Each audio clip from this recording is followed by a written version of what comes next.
मैंने बहुत अप्रोच किया, मैंने बहुत सारी अपनी ऐसी टेलीकास्ट वीडियोस और वो सब उनको फॉरवर्ड करी कि एक अच्छे प्रोडक्शन हाउस में उन्होंने बहुत बड़े-बड़े मेरे से प्रॉमिसेस लिए कि दिल्ली फिल्म सिटी में आपका एनरोलमेंट करा देंगे so and so. But every day just I go through the number, वो स्विच ऑफ आ रहा है। तो वो बहुत मेरे लिए, मैंने अपनी लाइफ का फर्स्ट जो ऑडिशन किया जयपुर में, वो मेरे लिए बहुत ही ड्रीम कम ट्रू था, बिकॉज फर्स्ट ही ऑडिशन में मेरा सिलेक्शन हो गया। जिम जाते हैं आप योगा करते हैं, वो क्या है सीक्रेट जानना चाहता है फरीदाबाद आज। जिम तो I don't promote anybody to go for gyms frankly speaking, but हाँ मैं योगा एंड वॉक, जिम तो मैं किसी को प्रमोट नहीं करूँगी। मेरी एक्चुअली फैमिली में 2 मिसहैप हो गया। नमस्कार फरीदाबाद, मैं सौरभ भारद्वाज। एक बार फिर आप सभी का हार्दिक अभिनंदन है, स्वागत है वीएफ स्टूडियो पॉडकास्ट में। और आज हमारे साथ हॉट सीट पर बैठी हैं तनु शर्मा। तनु जी नमस्कार। नमस्कार, स्वागत है हमारे स्टूडियो में। Thank you. फरीदाबाद आपकी जानकारी के लिए बता दूं, तनु शर्मा जी एक जानी मानी मॉडल हैं, इंटीरियर डिज़ाइनर हैं। मैं कहूं कि जो शुक्र की विशेष कृपा है उन पर, तो उनका यहाँ स्वागत है और उनके साथ बातचीत करेंगे और आज समझने की कोशिश करेंगे कि तनु शर्मा क्या हैं। जी, मैं Tanu Sharma home baker plus interior designer रही हूँ अभी तक की लाइफ में। मैं फरीदाबाद से ही बिलोंग करती हूँ। मेरी स्कूलिंग कार्मेल कॉन्वेंट स्कूल से रही 10th स्टैंडर्ड तक। उसके बाद एपीजे में मैंने एडमिशन लिया, देन पास्ड आउट, फिर डीयू से मैंने अपनी कॉलेज लाइफ स्पेंड करी। मैं एक बिजनेस फैमिली से बिलोंग करती हूँ और पार्शली डॉक्टर फैमिली। मेरे जो नाना जी थे वो सीएमओ ऑफिसर थे हरियाणा गवर्नमेंट के। फादर मेरे इंडस्ट्रियलिस्ट हैं। मेरी जो रूट्स हैं वो राजस्थान से हैं। तो हम लोग का जो एक फैमिली ट्री है वो एक जॉइंट फैमिली का रहा। फैमिली में यूनिटी भी थी और हम लोग को एक साथ ग्रोथ मिली। बहुत सारी अपॉर्चुनिटीज़ ऐसी मिली कि कर भी सकते हैं, नहीं भी कर सकते।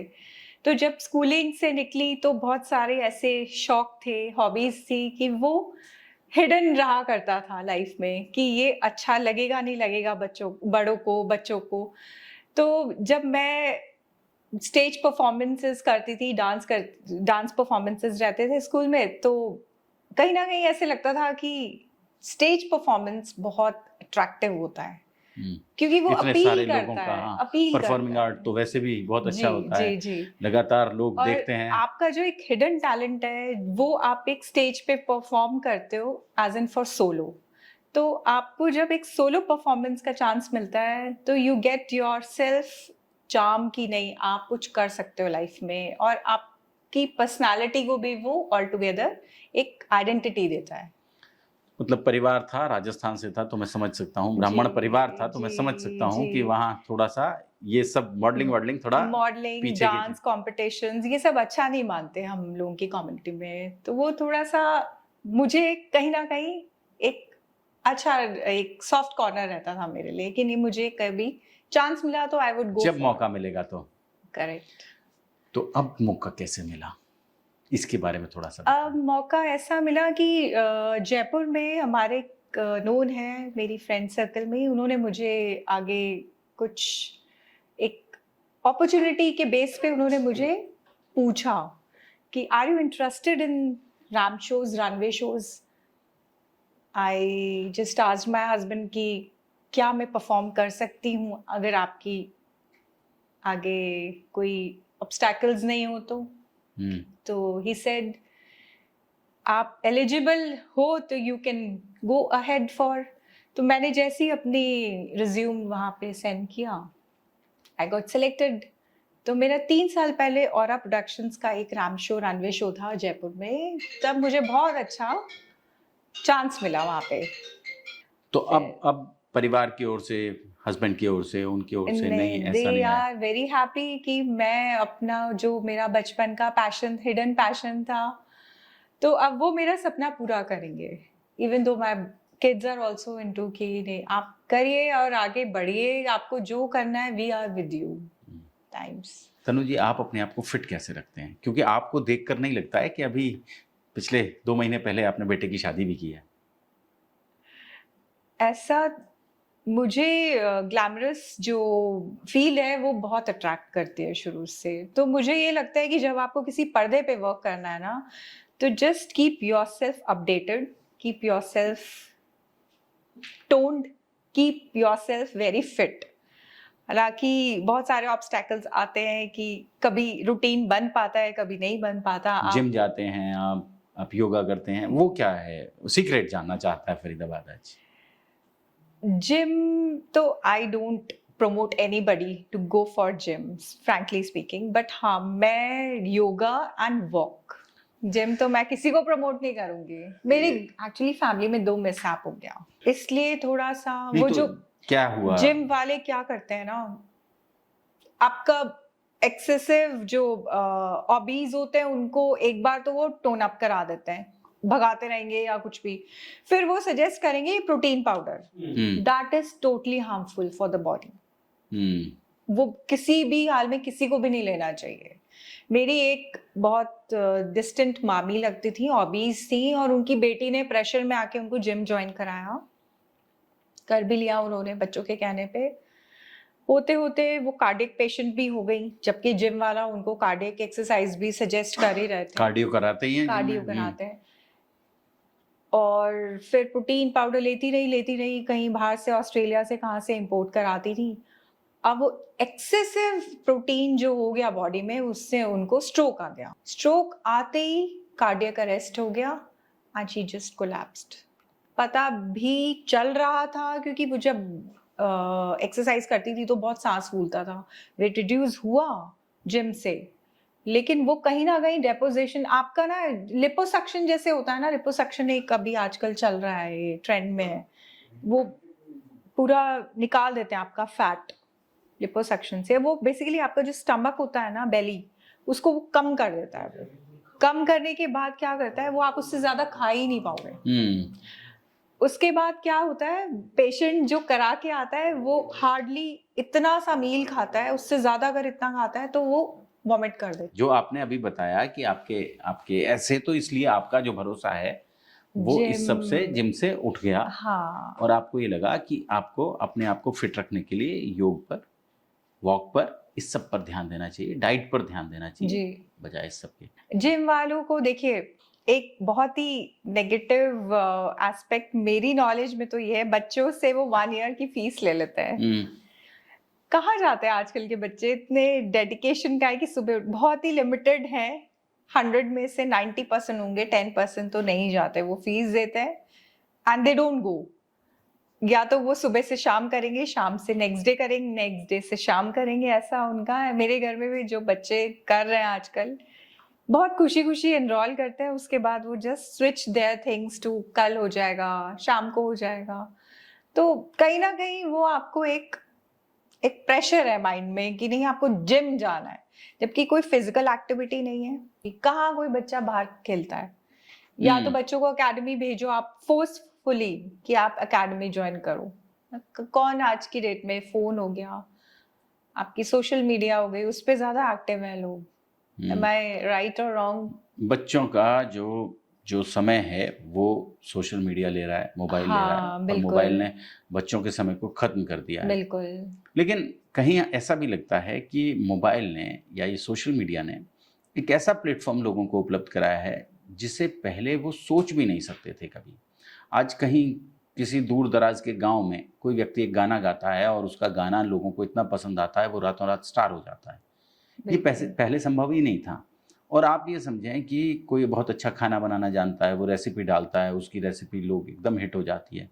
कोई व्यक्ति बहुत अच्छी पेंटिंग बना रहा है, कुछ अच्छा कर रहा है, तो उसके लिए एक बड़ा प्लेटफॉर्म, सोशल मीडिया का प्लेटफॉर्म। इवन हम लोग मीडिया में देखते हैं, पहले कुछ चुनिंदा अखबार होते थे, उसी को पत्रकार मानते थे लोग, और लोग उसी के साथ फिर जुड़ाव हो जाता था, क्योंकि लेकिन दूसरे लोग जो उससे भी कहीं ज़्यादा टैलेंटेड होते थे, उनके लिए कोई प्लेटफॉर्म नहीं होता था। सोशल मीडिया ने इन सब लोगों को एक प्लेटफॉर्म दिया है, और उस प्लेटफॉर्म के माध्यम से लोग अपना जो टैलेंट है उसे बाहर निकाल पा रहे हैं। आप सहमत हैं इससे? बिल्कुल। और आप एक दूसरे से कनेक्टेड रहते हैं, आपको एक नई चीज़ सीखने को मिलती है, अपॉर्चुनिटी मिलती है कि आपके भी जो हिडन टैलेंट्स हैं वो एज़ एन अपॉर्चुनिटी प्लेटफ़ॉर्म पे देखे जा दिखती सकते हैं। है। बिल्कुल। तो अभी क्या-क्या प्रोजेक्ट्स कर रही हैं आप? अभी मेरे फ़ोटो शूट्स रहते हैं, मॉडलिंग एक मेरा साइड मेरा जो चल रहा है अभी वो अभी कुछ-कुछ चीज़ें अलाइन है बट अभी फ़ोटो शूट्स में आई एम मोर इंटरेस्टेड। ये फ़ोटो शूट्स में क्या होता है आप एक पर्टिकुलर टाइम के लिए जाते हो तो उससे आपकी फैमिली डिस्टर्ब नहीं होती। आपके सिलेक्टेड आवर्स होते हैं एंड मोर और लेस यू एन्जॉय थिंग्स कि आप नए-नए जगह पे आपको एक अपॉर्चुनिटी मिल रही है। तनु जी, कोई ऐसा प्रोजेक्ट जो आपके जीवन में यादगार रहा हो, जो आपको लगता है कि वो जो मैंने किया वो बहुत एकदम वॉव! मैंने अपनी लाइफ का फर्स्ट जो ऑडिशन किया जयपुर में, वो मेरे लिए बहुत ही ड्रीम कम ट्रू था बिकॉज़ फर्स्ट ही ऑडिशन में मेरा सिलेक्शन हो गया। सेकेंडली हस्बैंड भी बोले कि यू वॉव! बहुत बढ़िया। You deserve this and you go ahead with my good wishes. So मेरा वो फर्स्ट परफॉर्मेंस ही मेरा बहुत हिट परफॉर्मेंस था and I did it very well. Tanu ji, कभी आपको ऐसा भी लगा कि रिजेक्शन मिला हो, आपको लगा हो कि वहाँ आपने अपना पोर्टफोलियो भेजा और फिर वहाँ से कोई कुछ जवाब नहीं आया या वहाँ से रिजेक्ट कर दिया गया, तो आपने कैसा महसूस किया? एक्चुअली अभी बहुत सारी ऐसी प्रोडक्शन कंपनीज हैं जो कि आपको एनरोल कर लेती हैं just for the sake of money. बहुत सारी कंपनीज हैं दिल्ली में। मैंने 3-4 जगह एनरोल किया है और वहाँ पे उन्होंने मेरे से फीस चार्ज करी है फॉर द एनरोलमेंट। और वेरी सेकेंड डे और थर्ड डे जब मैं उनसे रिवर्ट बैक चाह रही थी, रिप्लाई चाह रही थी, दे वर नॉट रिप्लाइंग मी। तो आई जस्ट गॉट डिसहार्टन कि अभी भी ऐसा ऐसा टाइम है कि लोग प्रोमिसेस करते हैं और उसके बाद वो समाउ नंबर स्विच ऑफ कर देते हैं for the sake of money. मैंने बहुत अप्रोच किया, मैंने बहुत सारी अपनी ऐसी टेलीकास्ट वीडियोस और वो सब उनको फॉरवर्ड करी कि एक अच्छे प्रोडक्शन हाउस में उन्होंने बहुत बड़े बड़े मेरे से प्रोमिस लिए कि दिल्ली फिल्म सिटी में आपका एनरोलमेंट करा देंगे so and so. But every day just I go through the number, वो स्विच ऑफ आ रहा है। तो वो बहुत मेरे लिए और खराब। मैं समझता हूँ कि ऐसा स्ट्रगल लगभग हर उस व्यक्ति को करना पड़ता है जो मॉडलिंग के क्षेत्र में आगे बढ़ने की कोशिश करता है। मॉडलिंग एक ऐसी फील्ड है कि आपका 100% जो ट्रस्ट है वो उसी पे डिपेंड है, ट्रस्ट पे ही डिपेंड है। आप किसी पे ट्रस्ट करके उसकी कंपनी को ज्वाइन कर रहे हो to just get yourself groomed up. अब सामने वाला किस इंटेंशन से आपको हैंडल कर रहा है, that's the thing we can't make. Tanu ji, social media पर जो दिखता है एकदम मॉडल की लाइफ दिखती है, उसमें और जो यथार्थ है, वास्तविकता है, उसमें कितना डिफरेंस है? बहुत डिफरेंस है उसमें, क्योंकि आपको एक कहीं ना कहीं आर्टिफिशियल फेस लेके उस पर्दे पे जाना होता है, राइट? आपको कभी बहुत सारी चीज़ें ऐसी लाइफ में है कि कभी आप out of the mind, family की कोई स्ट्रेस है, बट आपको जब स्टेज पे या किसी पर्दे पे जाना है, आपके शूट्स करने होते हैं, तो आपको वो सब भूलना पड़ता है and you just get yourself groomed up, makeup में होते हो, ड्रेस्ड अप होते हो, आपको स्माइल भी करना पड़ता है। वहाँ वाली लाइफ टोटली डिफरेंट है क्योंकि आपको एक आर्टिफिशियल परफॉर्म करना है और बैक एंड पे आपकी लाइफ में क्या चल रहा है, दैट इज टोटली डिफरेंट। वो कुछ अलग होता है। बिल्कुल। आपकी फैमिली लाइफ है, आपकी और प्रॉमिसेस हैं, आपकी कमिटमेंट्स हैं जिसको आपको पूरा फुलफिल करना है अप टू द मार्क। हम बात करें कैमरे के पीछे की आपकी पर्सनैलिटी कैसी है, अगर हम बात करें तो, आप ही से बात करें तो? कैमरे के पीछे भी मैं बिल्कुल वैसी हूँ जैसी मैं दिख रही हूँ। I am very simple and very open hearted person. मैं जैसी फ्रंट में हूँ वैसी मैं इनसाइड हूँ, because I seriously love the people who are single faced. Tanu ji, जब आपके पास खाली समय होता है तो उसमें आप क्या करती हैं? मेरी गिनी चुनी हॉबीज हैं, या तो मैं रीडिंग करती हूँ म्यूजिक सुन के, या मैं सिर्फ म्यूजिक सुनती हूँ, और आई जस्ट गेट रिलैक्स्ड कि बस गाना सुनना है मुझे आज, आई विद नो डिस्टर्बेंस। तनु जी, अगर हम बात करें कि आपकी स्ट्रेंथ क्या है और आपकी वीकनेस क्या है, तो उसके बारे में आप हमें क्या बताएंगे? मेरी स्ट्रेंथ मेरे पेरेंट्स हैं और मेरे हस्बैंड हैं, और मेरी वीकनेस मेरे बच्चे हैं। आपकी कोई ऐसी हॉबी जिसके बारे में लोग नहीं जानते, आपके जो नज़दीक के लोग हैं वो नहीं जानते, लेकिन आपको बहुत अच्छा लगता है, वो पसंद आता है? मुझे क्लेanलीनेस मेरी हॉबी है एक तरह से। मैं डेली क्लेanलीनेस पे बिलीव करती हूँ कि हर एक कोना घर का उसी तरह क्लीन रहना चाहिए जैसे हम खुद साफ रहते हैं, क्योंकि जहाँ क्लेanलीनेस होती है वहीं भगवान आते हैं, और भगवान, I am a total spiritual person, तो रोज घर को ऐसे ही मैं साफ रखती हूँ जैसे हम खुद नहाते हैं और हम भगवान जी को स्नान कराते हैं। घर में कई बार नहीं बोल देते कि ओसीडी आपको प्रॉब्लम है और इतनी ज़्यादा साफ सफाई को लेकर आप? ट्रूली सेड, मेरे को तो नाम ही ओसीडी के नाम से बोलते हैं कि मम्मी रोज कौन घर को धुलवाता है, रोज इतनी सफाई कौन रखता है। सेड देखो, जहाँ सफाई रहती है वहाँ पवित्रता है, और जहाँ पवित्रता है वहाँ भगवान जी हैं, और वहीं प्रॉस्पेरिटी भी है। प्रॉस्पेरिटी भी है। आपकी घर की जो बरकत है वो उसी से ही है। जो लोग नए मॉडलिंग की तरफ आना चाहते हैं उनको क्या सलाह देना चाहेंगे आप? मैं उनको बिल्कुल राइट पाथ के फॉर्म में उनको एनलाइटन करूँगी कि वो बिल्कुल ज्वाइन करें मॉडलिंग, बिकॉज कई बार बच्चे आजकल ऐसे हैं कि वो आपको, जैसे मैंने अभी डिस्कस किया कि सोशल मीडिया पे बच्चे बहुत ज़्यादा बिजी हो गए हैं, तो जब आप मॉडलिंग में या उसमें रनवे शोज करते हो तो आप बहुत लोगों से मिलते हो, और ऐसा नहीं कि आज हम सर्वगुण संपन्न है, राइट। हमें भी बहुत कुछ ऐसा सीखने को मिलता है जब हम लोगों से मिलते हैं, उनसे बात करने का तरीका, उनके लाइफस्टाइल को हम देखते हैं, और जितना ज़्यादा आप लोगों से मिलते हो ना, उतना ज़्यादा आप लर्न करते हो लाइफ में।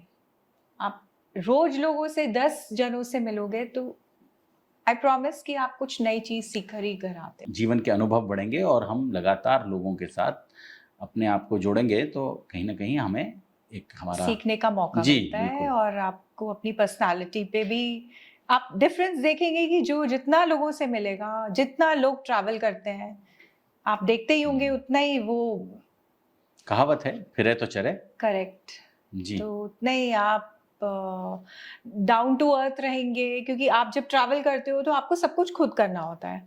तो जब आप घर में रहते हो तो आप थोड़े से पैम्पर्ड रहते हो कि वो कर देंगे, वो कर देंगे। जब आप ट्रैवल करते हो तो आप बहुत सारी चीज़ें लर्न करते हो, आपको खुद से सब कुछ। मेरा आखिरी सवाल है आपके साथ, सफलता के लिए जो 3 चीज़ें सबसे ज़्यादा इम्पोर्टेंट आप क्या मानती हैं? सफलता के लिए 3 चीज़ें सच में बहुत मायने रखती हैं। एक आपका डिसिप्लिन, एक आपका डेडिकेशन, और एक आपकी गुड विशेस बड़ों की, भगवान जी की, गुरु की, पेरेंट्स की। आप किस आपके गुरु को फैमिली। मानते हैं? मेरे गुरु जी हैं, मैंने गुरु दीक्षा ली है मृदुल कृष्ण शास्त्री से, वो मेरे गुरु हैं, और मैं उनका जो गुरु नाम है उनकी माला भी करती हूँ। मैं बहुत स्पिरिचुअल लेडी हूँ। घर में श्रीनाथ जी हैं, जगन्नाथ जी हैं, लड्डू गोपाल हैं, सबको मैं बहुत अच्छे से। राजस्थान में बड़ा चर्चा रहता है श्रीनाथ जी का लोग। बिल्कुल बिल्कुल, श्रीनाथ जी है उदयपुर के पास में। जी, तो नाथ द्वारा। जी, अपने जो रिलायंस के हैं वो अंबानीज, उनके कुल देवता हैं। तो ओके। वो भी आते रहते हैं, हम कई बार मिले हैं उन लोगों से, बट इतना क्लोजली नहीं कि बस रिलायंस के है मालिक। तो बचपन से है, श्याम बाबा की भक्त हूँ। मेरे जो ननिहाल पक्ष में है वहाँ पे उनके कुल देवता है श्याम बाबा। तो अच्छा। राजस्थान में वहाँ पे भी सालासर बालाजी के जाना रहता है वहाँ पे भी। तनु जी, आपकी ये जो मॉडलिंग यात्रा है ये निरंतर आगे बढ़ती रहे और ऐसे ही लोगों के साथ आप घुलते मिलते रहें, इसी मंगल कामना के साथ बहुत बहुत धन्यवाद। Thank you. जोड़ेंगे आपको ऐसी ही और पर्सनैलिटीज़ के साथ। बहुत बहुत शुक्रिया।